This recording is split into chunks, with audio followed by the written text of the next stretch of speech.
Hello friends, எல்லாருக்கும் வணக்கம். இது நம்ம டெய்லி யூஸ் சேனல். நான் உங்கள் கமல்ஜி. இன்றைக்கி இந்த ஒரு அற்புதமான ஒரு வீடியோவில் 6th ஸ்டாண்டர்ட் பாலிட்டி ஃபுல்லாக பார்க்க போகிறோம். சரிங்களா? ஸோ மொத்தம் 7 பாடங்கள் இருக்குது. அந்த 7 பாடம் 6th பாலிட்டி நீங்கள் நல்லா படிச்சுக்கிட்டிங்கன்னா, படிச்சுட்டு இந்த கொஸ்டின் ஆன்சர் டைப்பில் நீங்கள் டெஸ்ட் அட்டன் பண்ணி பாருங்கள். ஓகேவா? ஸோ வீடியோவை மியூட் பண்ணிவிட்டு நீங்கள் நல்லா படித்தவங்க என்ன பண்ணுங்கள், ஒவ்வொரு கொஸ்டினுக்கும் ஆன்சரை நீங்கள் பேப்பரில் எழுதுங்க. சரியா? அப்படி எழுதுனீங்கன்னா நீங்கள் எத்தனை கொஸ்டின் ரைட்டாக வாங்குறீங்கிறது நீங்கள் என்ன செய்யுங்க, வீடியோ சவுண்ட் வச்சுட்டு ஒரு தடவை பார்த்துட்டு நீங்கள் கரெக்ட் ஆன்சர் அடிச்சிங்கன்னா டிக் அடிச்சுக்கோங்க. அப்படி ராங்காக இருந்தது அப்படின்னா எழுதி வச்சுக்கோங்க. சரியா? ரைட், வாங்க வீடியோக்குள்ளே போகலாம். இதில் 7 படமும் கவர் ஆகிருக்கு. வீடியோவை கொஞ்சம் கூட ஸ்கிப் பண்ணாதீங்க. ஒரு 20 நிமிஷம் ஒதுக்குனிங்கன்னா 6th பாலிட்டியை நம்ம என்ன பண்ணிடலாம், படிச்சிடலாம். படிக்காதவங்க இந்த வீடியோ பார்த்தீங்கன்னா கூட ஒரு தடவை நல்லா சவுண்ட் வச்சு படிச்சுட்டு 2வது தடவை 3வது தடவை படிச்சுட்டு கூட நீங்கள் 4வது தடவை மியூட்டில் போட்டு டெஸ்ட் எழுதி பாருங்கள். சரியா? ஸோ இந்த ஃபுல் 6th பாலிட்டி 172 கொஸ்டின்ஸ் தாண்டி வேறு எந்த கொஸ்டின்ஸும் கேட்க மாட்டாங்க. இந்த 172 கொஸ்டின்ஸில் நான் உங்களுக்கு புக் இன்னு, புக் பேக்கு, பாக்ஸ் டேட்டா எல்லாத்தையும் கவர் பண்ணி தான் இப்போ கொடுக்க போகிறேன். ரைட், வாங்க பார்க்கலாம். பன்முகத்தன்மையினை அறிவோம். இந்தியாவில் அதிக மழை பெறும் பகுதி ஓகேங்களா, மௌசின்ராம், மேகாலயா. குறைந்த மழை பார்த்தீங்கன்னா ஜெய்சால்மர். ஜெய்சால்மர் எங்கே இருக்குது? ராஜஸ்தான். துணை கண்டம் என அழைக்கப்படுவது இந்தியா. சரியா? இந்திய அரசியலமைப்பு சட்டத்தின் 8வது அட்டவணையில் 22 மொழிகள் அரசு அலுவலக மொழிகளாக அங்கீகரிக்கப்பட்டுள்ளது. இந்திய அரசால் அறிவிக்கப்பட்ட முதல் செம்மொழி தமிழ். தமிழ் செம்மொழியாக அறிவிக்கப்பட்ட ஆண்டு 2004. செம்மொழிகளாக அறிவிக்கப்பட்ட மொழிகள் மொத்தம் எத்தனை? 6. இந்திய தொல்லியல் துறை கண்டறிந்த கல்வெட்டுச் சான்றுகளில் எவ்வளோ சதவீதம் தமிழ்நாடு? 60%. இந்தியாவை இனங்களின் அருங்காட்சியகம்னு சொன்னவர். முக்கியமான கேள்வி. V.A. ஸ்மித். ஓகேவா? Vincent Arthur Smith. ரைட்டுங்களா? ரைட், நெக்ஸ்ட்டு 10th கொஸ்டின் பாருங்கள். இந்தியா வேற்றுமையில் ஒற்றுமை உள்ள நாடுன்னு சொன்னவர் ஜவஹர்லால் நேரு. இந்த வேற்றுமையில் ஒற்றுமை உள்ள நாடு இதுவும் முக்கியம், இந்த 11 முக்கியம்.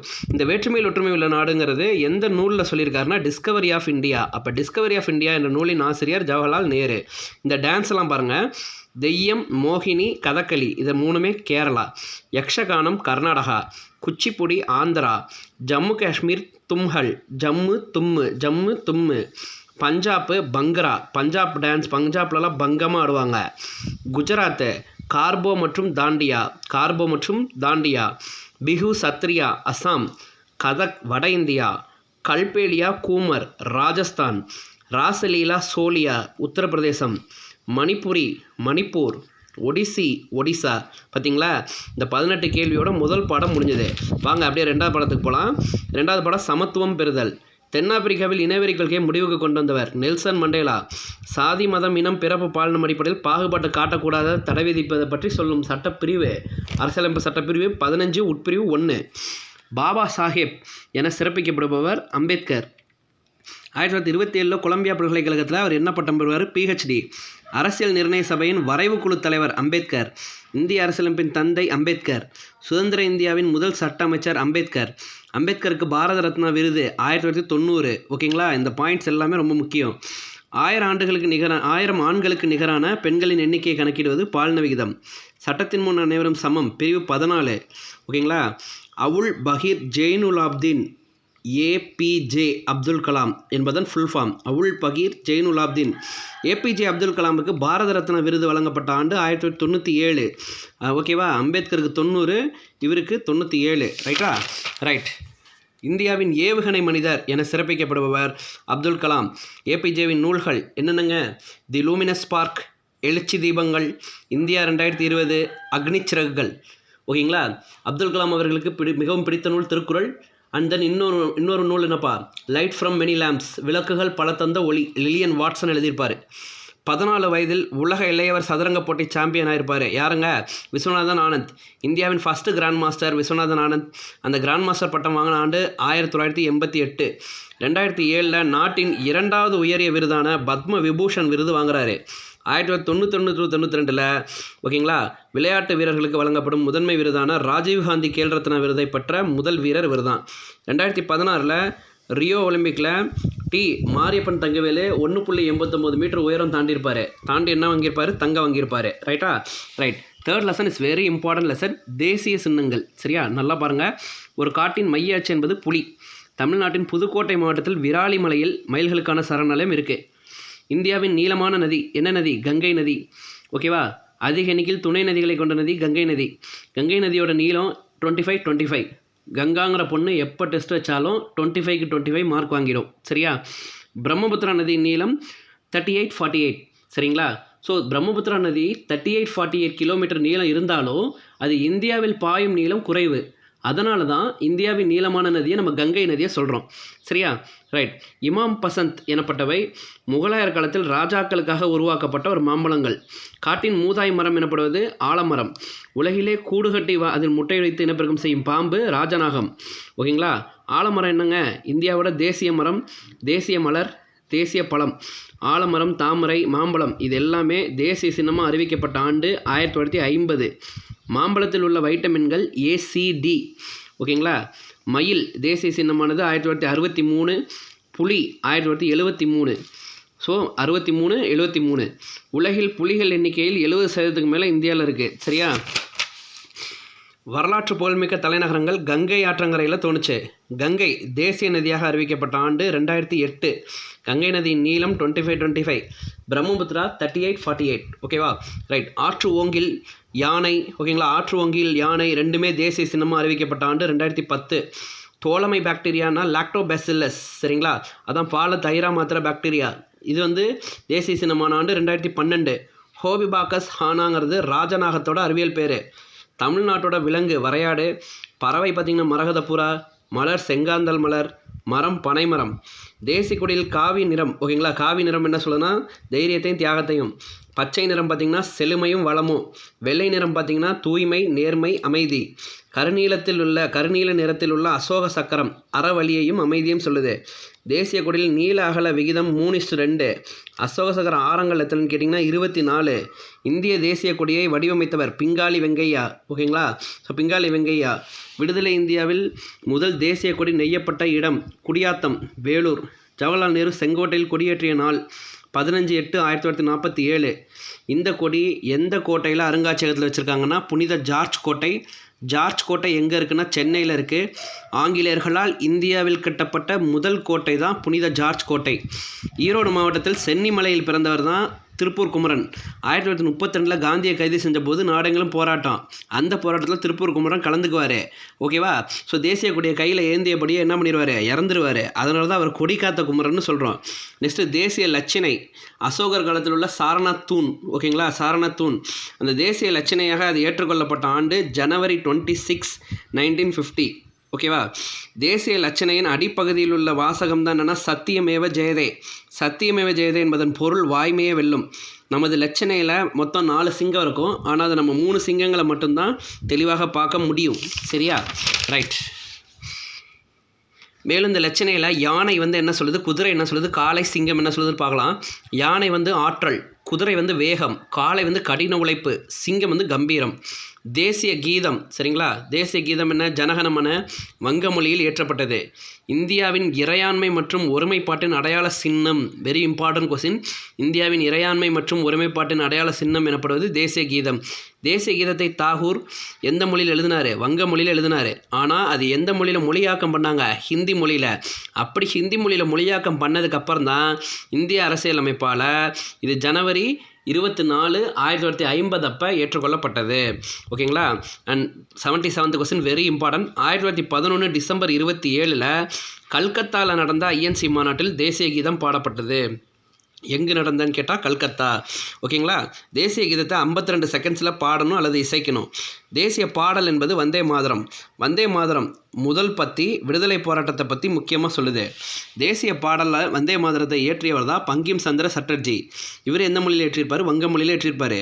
அரசியலமைப்பு சட்ட நிர்ணய மன்ற தலைவரும் முன்னாள் குடியரசுத் தலைவருமாக இருக்கிற ராஜேந்திர பிரசாத். ஓகேங்களா? டாக்டர் ராஜேந்திர பிரசாத் என்ன செய்கிறாரு? இந்த தேசிய பாடலில் தேசிய கீதத்துக்கு இணையான அந்தஸ்து கொடுக்குறாரு. இது வந்து அறிவிக்கப்பட்ட நாள் என்னன்னு பார்த்தீங்கன்னா ஜனவரி 24, 1950. தேசிய பாடல் ஆனந்த மடம்ங்கிற நாவலிலிருந்து எடுக்கப்பட்டது. இந்தியா எனது தாய்நாடு என்ற தேசிய மொழி யாருன்னு பார்த்தீங்கன்னா பிதிமாரி வெங்கட சுப்பாராவ். இந்த உறுதிமொழியை அவர் தெலுங்கு மொழியில் எழுதியிருப்பார். பால்லேருந்து தயிர் உருவாக காரணமான பாக்டீரியா தான் லாக்டோபேசில்லஸ். ஷெர்ஷா சூரி வெளியிட்ட வெள்ளி நாணயம் பேர் தான் ரூபியா.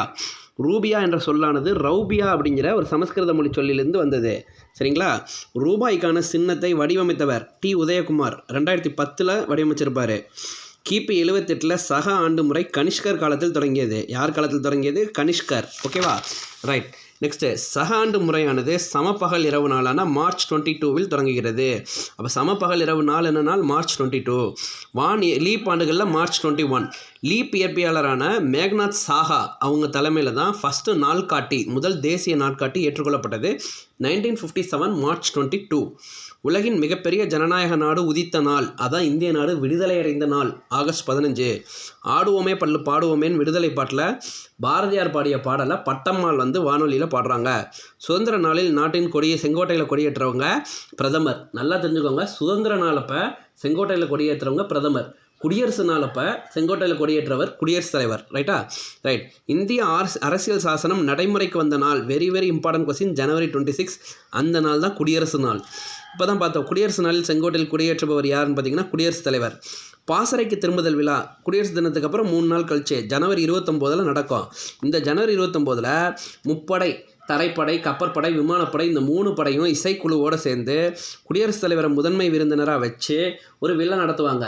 அப்போ அந்த விழா அப்போ பாசறைக்கு திரும்புதல் விழா அப்போ குடியரசுத் தலைவர் மாளிகை பார்த்திங்கன்னா ஒரு ஈவினிங் 6 o'clock ஃபுல்லாக லைட் வச்சு, ஓகேங்களா, இந்த விழா நடத்துவாங்க. ரைட். தேச தந்தை என அழைக்கப்படுபவர் காந்தி.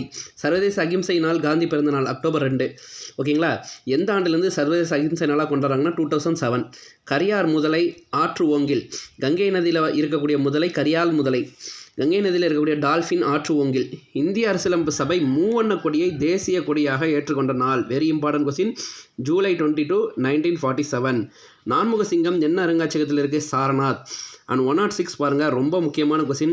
1896 ஐஎன்சி மாநாட்டில் வந்தே மாதரம் பாடலை பாடியவர் யாருங்க? ரவீந்திரநாத் தாகூர். இந்த மாநாடு எங்கே நடக்கும்னு பார்த்தீங்கன்னா கல்கத்தாவில் நடக்கும். அப்போ வந்தே மாதரமாக இருந்தாலும் சரி, ஜனகணமனவாக இருந்தாலும் சரி, ஃபஸ்ட்டு எங்கு நடந்த காங்கிரஸ் மாநாட்டில் பாடப்பட்டுச்சுன்னு கேட்டால் Calcutta. Very important TNPSC question. Right. இந்திய அரசியலமைப்பு சட்டம், நம்ம அரசியலமைப்பு சட்டம் நடைமுறைக்கு வந்த நாள் இப்போ தான் பார்த்தோம், ஜனவரி 26. பூரண ஸ்வராஜ், இது ரொம்ப முக்கியங்க.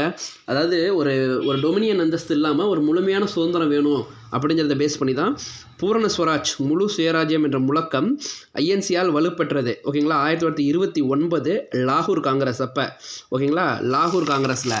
அதே பூரண ஸ்வராஜ் முழு சுதந்திர நாளாக அறிவிக்கப்பட்ட நாள் 1930 ஜனவரி 26 ராவி நதிக்கரையில். சரிங்களா? அரசியலமைப்பு சட்டம் உருவாக எத்தனை உறுப்பினருடன் அரசியல் நிர்ணய மன்றம் உருவாச்சுன்னா 389. அரசியல் நிர்ணய மன்றம் உருவான ஆண்டு 1946. அதன் தலைவராக இருந்தவர் ராஜேந்திர பிரசாத். ஓகேங்களா?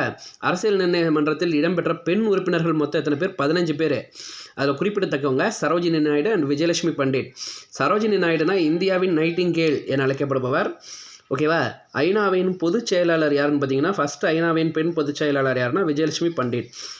மீதி எனக்கு குறிப்பிடத்தக்க ஆண்களில் யாருன்னா நேரு, வல்லபாய் பட்டேல், ராதாகிருஷ்ணன், மௌலானா ஆசாத். அரசியலமைப்பு சட்ட வரைவு குழுவின் தலைவர் யாருன்னா அம்பேத்கர். மொத்தம் எத்தனை பேர்னா 7 பேர். இந்த குழுவின் ஆலோசகராக யார் இருக்காருன்னா PN ராவ். 1946 அரசியலமைப்பு சட்டக்குழுவின் முதல் கூட்டம் நடைபெற்ற நாள் டிசம்பர் 9. அரசியலமைப்பு சட்டம், நம்மளோட அரசியலமைப்பு கான்ஸ்டியூஷன் இருக்கு இல்லையா, 60 நாடுகளின் அரசியலமைப்பு சட்டத்தை வாசித்து 2000 திருத்தங்கள் மேற்கொள்ளப்பட்டது. அரசியலமைப்பு சட்டம் எழுதி முடிக்க ஆன காலம் பார்த்திங்கன்னா 2 வருஷம் 11 மாதம் 18 நாள். முழுமையாக அரசியலமைப்பு சட்டம் தயாரான நாள் தான் நவம்பர் 26, 1949. அந்த நவம்பர் 26 தான் இந்த அரசியலமைப்பு சட்டத்தை தான் கான்ஸ்டியூஷன் என்ன பண்ணுது, ஏற்றுக்குது. கான்ஸ்டியூஷன் சபை, அரசியலமைப்பு நிர்ணய மன்றமானது அந்த முழுமையான அரசியல் சட்டத்தை ஏற்றுக்கொண்ட நாள் தான் நவம்பர் 26. ஓகேவா? ஸோ அது நடைமுறைக்கு வந்த நாள் ஜனவரி 26. ஓகேவா? அண்ட் கான்ஸ்டியூஷன் ஏற்றுக்கொள்ளப்பட்ட நாள் கேட்டால் நவம்பர் 26. அந்த டே நவம்பர் 26 தான் நம்ம கான்ஸ்டியூஷன் டேங்கிறத கொண்டாடுறோம். சரிங்களா? ரைட். ஸோ இந்திய அரசியலமைப்பு ஆண்டுதோறும் அரசியலமைப்பு தினம் எப்போ அனுசரிக்கப்படுகிறது? நவம்பர் 26. ரைட். ஏற்கனவே நம்ம நால்சான்னு ஒரு அமைப்பை பற்றி படிச்சிருப்போம், தேசிய சட்ட சேவை அதிகாரம். அது எப்போ உருவாச்சுன்னா 1987. ரைட். அரசியலமைப்பு சட்டம் இயற்ற ஆன செலவு எவ்வளோ செலவுன்னு கேட்டிங்கன்னா 64 லட்சம். ஒவ்வொரு இந்தியருக்குமான நீதி, தன் செயல் உரிமை, சமத்துவம், சகோதரத்துவம் இவற்றை உறுதி செய்வது என்னன்னு கேட்டிங்கன்னா முகப்புரை. அரசியலமைப்பு சட்டத்தின் முன்னுரை என அழைக்கப்படுவது முகப்புரை. ரொம்ப முக்கியமான கேள்வி 126. முகப்புரை என்ன சொல்லுதுன்னு பார்த்தீங்கன்னா, இந்தியன் கான்ஸ்டியூஷன் என்ன ஆர்டரில் சொல்லுதுன்னா, இறையாண்மை, சமத்துவம், மதச்சார்பற்ற மக்களாட்சி, குடியரசு. இறையாண்மை, சமத்துவம், மதச்சார்பற்ற மக்களாட்சி, குடியரசு. ரைட்டா? ரைட். நெக்ஸ்ட்டு, ஒரு நாட்டின் உச்சநிலை அதிகாரம் இறையாண்மை. அடிப்படை உரிமைகள் ஸ்டார்டிங்கில் 7 இருந்தது, அதுக்கப்புறம் சொத்துரிமையை நீக்கிட்டாங்க. 44th சட்டத்திட்டம்படி பிரிவு 300A சொத்துரிமையை நீக்கிட்டாங்க. இப்போ அடிப்படை உரிமைகள் எத்தனை இருக்குன்னா 6. டேஷ் வயது பூர்த்தி அடைஞ்சுன்னா ஓட்டு போடலாம், 18 வயசு. நம் அரசியலமைப்பு சட்டம் உருவான போது 389 உறுப்புகள் இருந்தது. சரிங்களா? ஸோ 389 உறுப்புகள், 22 பகுதிகள், 8 அட்டவணைகள் இருந்துச்சு. சரிங்களா? ரைட்டு. ஸோ இதுக்கப்புறம் இந்திய அரசியலமைப்பு சட்டத்தின் உண்மை பிரதிநிதிகள் இங்கிலீஷ், ஹிந்தியில் இருந்தது. ஹீலியம் மொழியில் என்ன பண்ணாங்க? ஓகேங்களா? ஹீலியம் வாயு நிரப்பப்பட்ட கேஸ் இதில் பாதுகாப்பாக வச்சுருக்காங்க. ரைட். அனைவருக்கும் கல்வி உரிமை சட்டம் ஏப்ரல் 1, 2010. ஓகேவா? 6 to 14 வயசு உள்ள குழந்தைகளுக்கு ஒரு கட்டாய கல்வி அளிக்குது. ரைட். நெக்ஸ்ட்டு மக்களாட்சி. மக்களுக்காக மக்களை பாருங்கள், 5வது பாடம் வந்துட்டோம். சரியா? வீடியோ ஃபுல்லாக ஸ்கிப் பண்ணாமல் பார்த்துட்டே வாங்க. மக்களால் மக்களுக்காக மக்களை நடத்தும் ஆட்சி தான் மக்களாட்சி. சரிங்களா? அப்படின்னு சொன்னவர் யாருன்னா ஆப்ரஹாம் லிங்கன். மக்களாட்சியின் பிறப்பிடம் கிரேக்கம். டெமோக்ரஸி என்ற சொல்லானது டெமோஸ் மற்றும் கிரேட்டியா என்ற 2 கிரேக்க மொழி சொல்லிருந்து வந்தது. டெமோஸ்னா மக்கள், கிரேஷியானா அதிகாரம். மக்களாட்சியின் முறைகள் 2: நேரடி மக்களாட்சி, மறைமுக மக்களாட்சி. நேரடி மக்களாட்சிக்கு எடுத்துக்காட்டு, வெரி இம்பார்ட்டன்ட் கொஸ்டின், சுவிட்சர்லாந்து. ஓகேவா? மக்களே சட்டம் இயற்றும் அதிகாரம் கொண்டவர்கள், இது வந்து நேரடி மக்களாட்சியில். பிரதிநிதித்துவ மக்களாட்சி எனப்படுறது மறைமுக மக்களாட்சி. பிரதிநிதித்துவ மக்களாட்சிக்கு எடுத்துக்காட்டு என்னென்னா இந்தியா, இங்கிலாந்து, அமெரிக்கா, கனடா. இதில் இந்த அமெரிக்காவும் கனடாவும் அதிபர் ஆட்சிக்குள்ளார வரும். உலக மக்களாட்சி தினம், வெரி இம்பார்ட்டன்ட் கொஸ்டின், செப்டம்பர் 15. ரைட்டுங்களா? ஸோ ஐநா சபை வந்து பார்த்திங்கன்னா எந்த ஆண்டு முதல் இந்த உலக மக்களாட்சி தினத்தை வந்து அனுசரிக்குதுன்னா 2007லேருந்து. உலகிலே முதலில் பெண்களுக்கு ஓட்டுரிமை அளித்த நாடு நியூசிலாந்து 1893. ஐக்கிய பேரரசில் 1918லையும், அமெரிக்க ஐக்கிய நாடுகளில் 1920லையும் பெண்களுக்கு ஓட்டுரிமை வந்து கொடுத்துருக்காங்க. ஓகேவா? 1918 ஃபார் ஐக்கிய பேரரசு. ஓகேங்களா? United kingdom. அண்ட் அமெரிக்க ஐக்கிய நாடுகள் ஃபார் 1920. ஃபஸ்ட்டு பெண்களுக்கு ஓட்டுரிமை பார்த்திங்கன்னா நியூசிலாந்து 1893. ரைட். நெக்ஸ்ட்டு டேஷ் போன்ற காந்தி போன்ற எல்லா தலைவர்களுமே, காந்தி போன்ற சில தலைவர்கள் எல்லா மக்களுக்குமே ஓட்டுரிமை வேணுங்கிறாங்க. இந்தியாவில் ஸ்டார்டிங்கில் பார்த்திங்கன்னா இந்தியாவில் பணக்காரங்க மட்டும்தான் ஓட்டு போடுறதா இருந்தது. காந்தி உட்பட எல்லா தலைவர்களும், அந்த சில தலைவர்கள் போராடுறாங்க. மக்களாட்சி மீது நம்பிக்கை கொண்ட புள்ளி விவரங்கள் பட்டியலில் முதலிடம் இந்தியா. அரசியல் தத்துவத்தின் அடித்தளம் கிரேக்கம். பழமையான அரசியலமைப்பு, ஓகேங்களா, தற்போதும் நடைமுறையில் உள்ள நாடு சான் மரினோஸ். உலகிலே பழமையான நீண்ட காலமாக செயல்பட்டு வரும் நாடாளுமன்றம் எங்கன்னு பார்த்திங்கன்னா ஐஸ்லாந்து. 1715 எழுதப்பட்ட மகாசாசனம் எனப்படுவது எங்கன்னு பார்த்திங்கன்னா இங்கிலாந்தில். நெக்ஸ்ட்டு உள்ளாட்சி அமைப்பு பாருங்கள். இந்தியாவின் மிக பழமையான உள்ளாட்சி அமைப்பு சென்னை. சென்னை மாநகராட்சி உருவான ஆண்டு 1688. ஓகேவா? 8 + 8 16 ஞாபகம் வச்சுக்கோங்க. தமிழ்நாட்டில் முதலில் உருவான நகராட்சி வாலாஜாப்பேட்டை. Okay, right. 10 லட்சத்துக்கு மேலே மக்கள் இருந்தால் மாநகராட்சி, 1 லட்சத்துக்கு மேலே மக்கள் இருந்தால் நகராட்சி. நகராட்சித்துக்கும் கிராமத்துக்கும் இடைப்பட்டது பேரூராட்சி. ஓகேங்களா? 10,000 பேர் வாழக்கூடிய ஊர் பேரூராட்சி. இந்தியாவிலே முதலாக பேரூராட்சி என்ற அமைப்பு எங்கன்னா தமிழ்நாட்டில். பேரூராட்சி நிர்வாக அலுவலர், செயல் அலுவலர். கிராம ஊராட்சி ஒன்றியத்தின் அலுவலர் பார்த்திங்கன்னா நிர்வாக அலுவலர் பார்த்திங்கன்னா பிடிஓன்னு சொல்லுவோம். ஓகேங்களா? வட்டார ஊராட்சி அலுவலர். கிராம சபை கூட்டங்கள் நடைபெறும் நாட்கள் வந்து பார்த்திங்கன்னா ஜனவரி 1, ஓகேவா, ஜனவரி 26, ஆகஸ்ட் 15, ரைட்டுங்களா, மே 1 அண்ட் அக்டோபர் 2. இப்போ ரீசெண்டாக கிராம சபை கூட்டம் எப்போ சேர்த்துருக்காங்கன்னு தெரிஞ்சவங்க கமெண்ட் பண்ணுங்கள். தேசிய ஊராட்சி தினம் ஏப்ரல் 24. ரொம்ப முக்கியமான கேள்வி. ரைட்டுங்களா? அந்த 24 தான் பஞ்சாயத்து ராஜ் சட்டம் வந்து கொண்டாந்துருப்பாங்க. உள்ளாட்சி அமைப்புகளில் பெண்கள் பங்கேற்கும் வகையில் எவ்வளோ இடஒதுக்கீடு கொடுத்தாங்கன்னா 33% இடஒதுக்கீடு கொடுத்தாங்க. 2016 வந்து பார்த்திங்கன்னா திருத்துறாங்க, 50% இடஒதுக்கீடு கொடுக்குறாங்க. உள்ளாட்சி பிரதிநிதிகளின் பதவிக்காலம் 5 ஆண்டுகள். பஞ்சாயத்து ராஜ் சட்டம் எப்போ வந்ததுன்னு பார்த்தீங்கன்னா ஏப்ரல் 24, 1992. ஓகேங்களா? மாநகராட்சியின் தலைவர் யாருன்னா மேயர். உள்ளாட்சி அமைப்பின் தந்தை யாருன்னா ரிப்பன் பிரபு. சாலை பாதுகாப்பு பாருங்களேன், சிவப்புனா நிற்கணும், மஞ்சள்னா கவனிக்கணும், பச்சைனா போகணும். பாதசாரிகளுக்கு, ஓகேங்களா, பெடஸ்ட்ரியன்ஸுக்கு சாலையை கடக்கிற பாதை வந்து 1934 பிரிட்டனில் அறிமுகப்படுத்தினாங்க. ஓகேங்களா? 2ஆம் உலகப் போருக்கு பின் ஜீப்ரா கிராசிங் லைன், கருப்பு வெள்ளை கோடு வந்து போடுறாங்க. இந்த லாஸ்ட் 2 பாயிண்ட் பாருங்கள். 8 வயதுக்குட்பட்ட குழந்தைகள் பெரியவர்களோட துணையோட தான் சாலையை கடக்கணும். 12 வயதுக்கு மேற்பட்ட குழந்தைகள் தான் 2 வீலரில் பேக் சீட்டில் உட்காரணும். சரிங்களா? பின் இருக்கையில் அமர்தல் வேண்டும். ஃப்ரெண்ட்ஸ், இதோட 172 கொஸ்டின்ஸும் உங்களுக்கு முடிஞ்சிருச்சு. ஸோ ஏற்கனவே நான் முகலாயர்கள் ஒரு 207 கொஸ்டின்ஸ் போட்டிருந்தேன். அதை பார்க்காதவங்க பாருங்கள். இந்த வீடியோ எப்படி இருந்துச்சுன்னு கொஞ்சம் கமெண்ட் பண்ணுங்கள். ஓகேங்களா? ஸோ மறக்காமல் நம்ம சேனலை சப்ஸ்கிரைப் பண்ணுங்கள். இந்த வீடியோ பிடிச்சிருந்துச்சுன்னா ஒரு லைக் பண்ணுங்கள். தேங்க்யூ.